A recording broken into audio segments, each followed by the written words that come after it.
Yo, what's going down, everybody? It is straight out of Boston here, aka the King of Boston. Today we're back with episode 62 of my Tennessee Titans Connected Careers, and this is the final episode, well, really the final real episode. Let me know if you guys want me to show, one of those end of the season, kind of post-season stat recap, stuff like that, videos, kind of be a career wrap-up. I think I'll probably do that and post it on Thursday. But anyway, this is going to be the last gameplay episode of this Tennessee Titans Connected Careers. It was a very good run, and certainly it will be something that, along with the tragic bronze in my career, I'll probably look to live stream in the future at some point. It seems like I've kind of finally figured out some good settings and stuff, and how to live stream on YouTube, which is really good.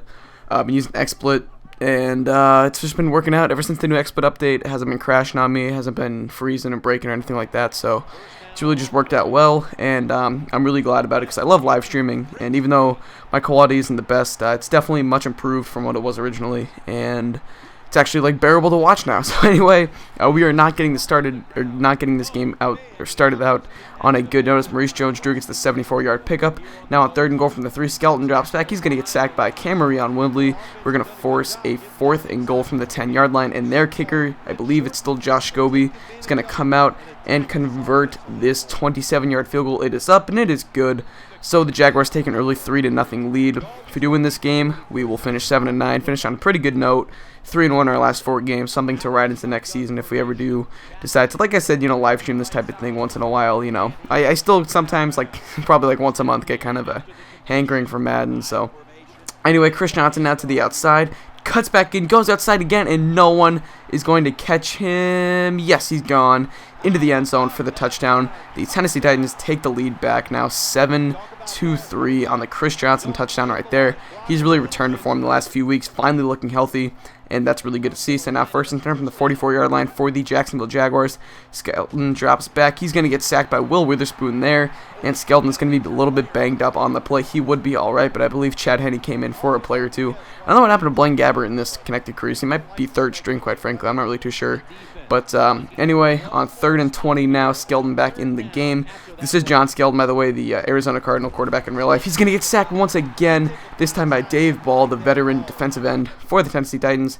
That would set up a 4th and 27, and now the kick is away. Devin Hester on the return. We know how dangerous he can be. Let's see what he can do. He's going to get to the outside. He is going to cut back in, go back to the outside, and he is going to go all the way. Devin Hester, he's pretty much sewed up the MVP award for this team. I mean, he probably averages 7 points a game or 14 points a game over the last 8 weeks. He has really turned it on. This entire Titans team has really turned it on the last few weeks. After that 4-game losing streak, really this 2-1 stretch we've been on has worked out really well. But the secondary still has major holes in it, as you can see. John Skelton finds Laurent Robinson deep down the field for a 63-yard pickup. That'll set up a 1st and 10 to the 17-yard line. Jones-Drew breaks the tackle, but it's going to get brought down by Michael Griffin for a loss of 5. That'll set up a 2nd and 15. And now, as you can see, on 3rd and 17, Skelton out of the shotgun formation will drop back. He's looking. He's got plenty of time. He is going to end up firing it, and it is caught by Mike Thomas, the man who was traded in real life. I can't remember who he was traded to, but I'm pretty sure it was traded in real life. And he gets that touchdown there, and the Jaguars cut the lead to 14-10. So on the next drive for the Tennessee Titans, Carlson finds Chris Johnson on the slant right over the middle for a pickup of 7 yards. And now that would set up a 2nd and 3. Now 1st and 10 from the 38. Empty backfield for Carlson. He drops back. He's looking deep. He's going to find his man, Jared Cook, over the middle. Cook gets it into Jaguars territory. His first catch of the game for a pickup of 30. And now it is 2nd and 10 from the 32-yard line. I formation for the Tennessee Titans. Handoff to Chris Johnson. He's going to bounce to the outside. He's going to beat his man to the corner. And he's going to get around to the edge and get into the end zone for his 2nd touchdown of the game. Chris Johnson, man, I'm really glad to have him looking good again, looking healthy. It's really a welcome sight for Tennessee Titans fans in real life and in this connected career. So we take a 21-10 lead. Now the Jaguars would get the ball back, though, with a little over 2 minutes left in the 2nd quarter. Handoff to Jones-Drew out of the backfield, and Drew is going to break a tackle, and he's going to pick up about 10 yards on that one. That would set up a first 10 from the 30. You can see Jones-Drew already has over 100 yards on the game. So now Skeldon drops back out of the shotgun. He's looking plenty of time once again, not able to get a good pass rush, and he finds Justin Blackmon, the now third-year man out of Oklahoma State, who's going to break a few tackles, get this one into Titans territory at the Titans 36-yard line. That would set up a first and 10. Now second and 10 for the Jacksonville Jaguars out of the I formation. Skeldon takes a deep drop back. He's going to almost get sacked, somehow get it off to Mike Thomas, and Thomas will pick up about 9 yards. That would set up a 3rd and 1 from the 28. Now on that 3rd and 1, Skeldon shotgun formation. He drops back. He's looking, he gets pressure, but he gets it off in time to find Mike Thomas, and Thomas is going to pick up about 10 yards there and a first down. Now 1st and 10 for the Jacksonville Jaguars. Skeldon to Robinson over the middle. Robinson is going to get his way down to about the 1-yard line, and that would set up a 1st and goal on the 1. On that 1st and goal, I formation for the Jaguars, handoff to Jones-Drew up the middle, and Jones-Drew does what he does, getting touchdowns for days. One of the best running backs in the NFL, showing it right there, and the Jaguars cut the lead to 21-17. After a few outs, winding down time in the second quarter, I want to return this punt. Let's see what Hester can do. Cuts back. He's now got nowhere to go, but he's going to go back to the outside. He's got room. Devin Hester goes to the corner, and he is going to go all the way. Probably my most impressive punt return I've ever had in any Madden. Cutting back around. That was crazy. I was on a punt block formation from, the 7-yard line, 93 yards into the end zone for the touchdown. Devin Hester with a crazy way to end the first half, and we go out with a 11-point lead, I do believe, 28-17. Yes, you can see it on the screen there. That was so sick. Take a look at that play if you want to once again. That was absolutely crazy. I think I tweeted about it. I was like, that was probably my craziest punt return ever. I think I tweeted something like that. It was pretty funny. But anyway, you can see the halftime stats there as we will get into the second half in just a moment. So now we got the ball on the Jacksonville Jaguars 31-yard line. 2nd and 3, Carlson drops back. He's going to fire it. It's going to be picked off by DeJuan Landry, the defensive back who was recently cut by the Jaguars in real life.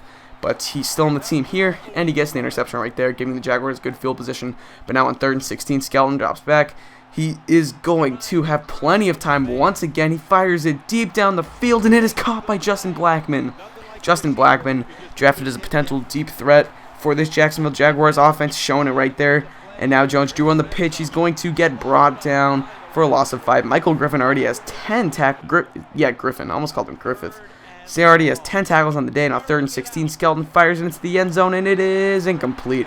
Deflected by Jason McCourty there. That would set up a 4th and 16. Another 39-yard field goal attempt by Josh Scobie is up, and it is good.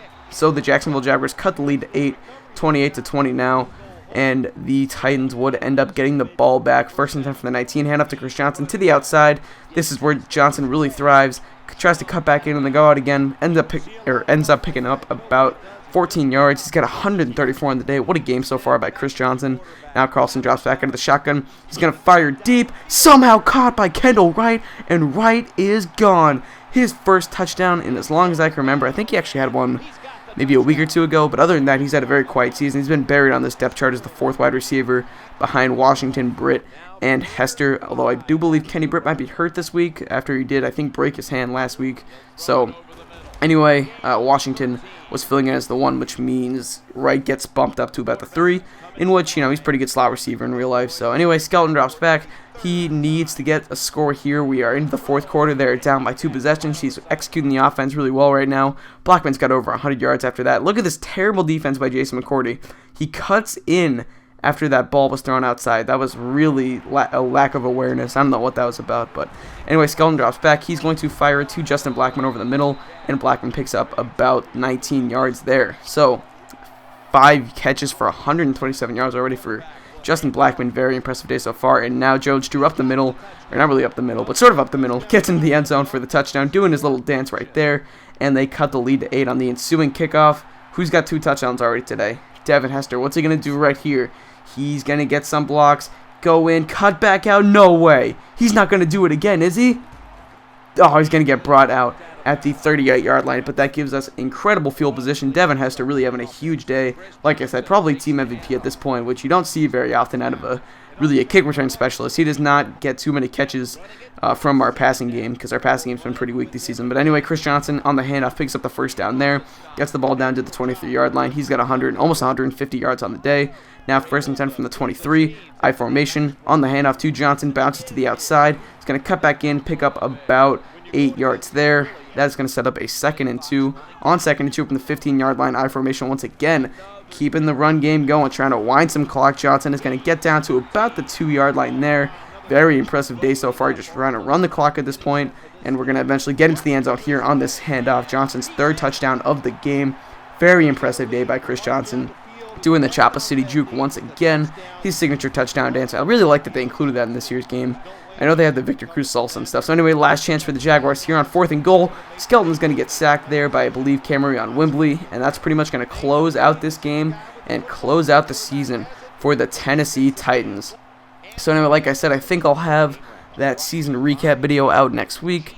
But that's pretty much going to wrap up this episode. As always, you guys will be seeing the post-game stats coming up soon. You're just looking at some endgame cut stuff. Chris Johnson did get player of the game. A disappointed Paul Leslie right there. And you can see the Titans heading into the locker room for one final time. Coach Dick Bliss will, I guess we'll see him maybe next year's Madden, maybe an NCAA. Don't really know. We'll have to see where we go with Dick Bliss.